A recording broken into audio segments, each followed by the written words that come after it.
bakia Tesona kapananjen oromiyaa Igala fetiya via bakia Mi abba manendalato Yanka baka nabosiftu Onetiya tirutiya Anafis oromiyaa Oromiyaa Oromiyaa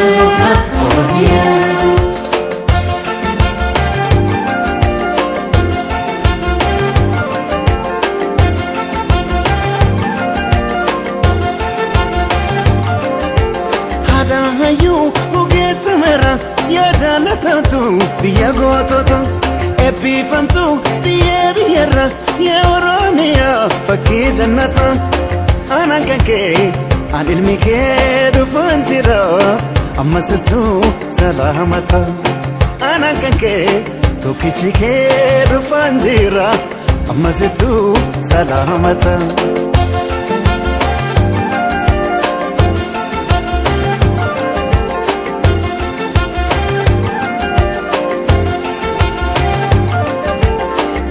Konke mama garani dedero afro mudizinara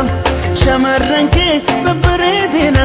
ilkena nani wayana rira arjomake anukayuna marara akam godin sirratura arjomake anukayuna marara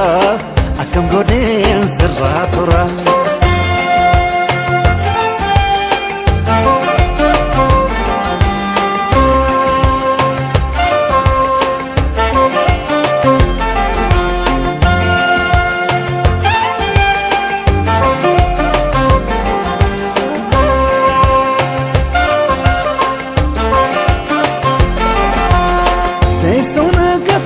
Jen oromiyaa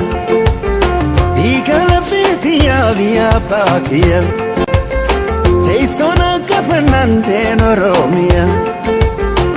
Igala fetiya via bakia Ilmi abba manendalato Yanka baka nabosiftu Onetiya tirutiya Anafis oromiyaa Oromiyaa, Oromiyaa, Oromiyaa, Oromiyaa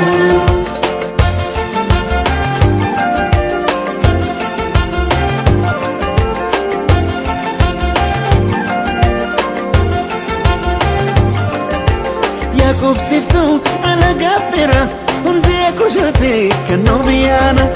Yangefi sirna walaba Kan demokrasi adunya kana Rabbi wajin soroma fi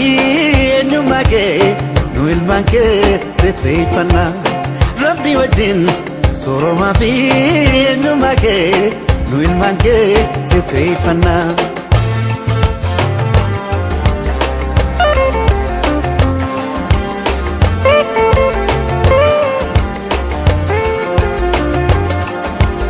Apabo perrada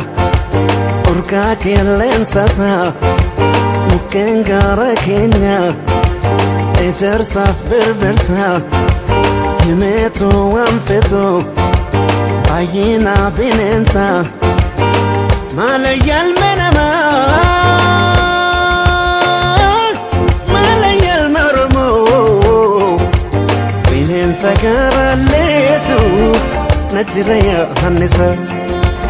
Mukengara kenyatu Najiraya hanisa Bishala kenyatu Najiraya hanisa Laga awash kutatu Najiraya hanisa warra kenyatu Najiraya hanisa Ilu ababuratu Najiraya hanisa Balego bakiyatu Najiraya hanisa Jima baje faritu Najiraya hanisa Walakana kampetu Najiraya hanisa Waloka misedatu Najiraya hanisa Shawafin pinedatu najiraya annisa harargee bal'oodhaatu najiraya annisa arsii asalaadhaatu najiraya annisa sidaamoo dillaadhaatu najiraya annisa nageellee booranaatu najiraya annisa bishaan biyya kiyyaatu najiraya annisa oromiyaa bal'oo